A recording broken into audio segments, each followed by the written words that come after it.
कुतुबुद्दीन ऐबक और ऐबा ने अजमेर का रुख किया तो उन्होंने जब रुख किया तो ये बात वाज़ेह हो चुकी थी कि मुसलमान जो है वो हिंदुओं की जो ताकत है उससे डरने वाले नहीं। लिहाजा अब उस टाइम पर जो अजमेर का राजा बना बैठा था भीमराज, उसने क्या किया, उसने फ़ैसला किया कि वो अजमेर से बाहर लड़ेगा ताकि वो मुसलमानों को बाहर ही रोक सके। अब ये भी ध्यान में रखिएगा कि भीमराज को अपनी ताकत पर बहुत ज़्यादा मान था। उसकी ख्वाहिश थी कि वो मुसलमानों को शिकस्त दे और फिर वो हिंदुस्तान में अपने सबसे बड़ा राजा होने का जो है ऐलान करे। अब उसने अजमेर से बाहर कुछ मैदानों के पास जो हैं अपने डेरे डाल दिए और वहीं पर मुसलमानों की जो फ़ौज थी वो कुतुबुद्दीन ऐबक और ऐबा की सरबराही में वहाँ पहुँची।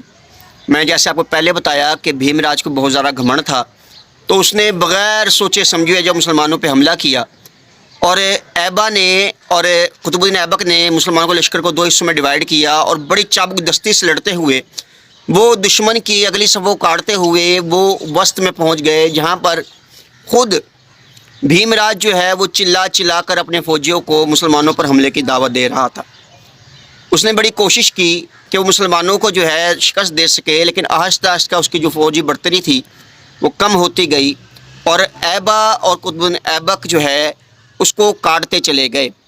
अब यहाँ तक कि जब हिंदुओं ने देखा कि उनकी अददी बढ़ती कम हो गई तो उन्होंने भागना शुरू किया और जब भीमराज को भी अपनी शिकस्त जो है वाज़ेह तौर पर नज़र आना शुरू हुई तो भीमराज भी जो था उसने भागने की कोशिश की, मगर वो पकड़ा गया। अब जब वो पकड़ा गया तो उसके बाद उसको कुतुबुद्दीन ऐबक के सामने पेश किया गया।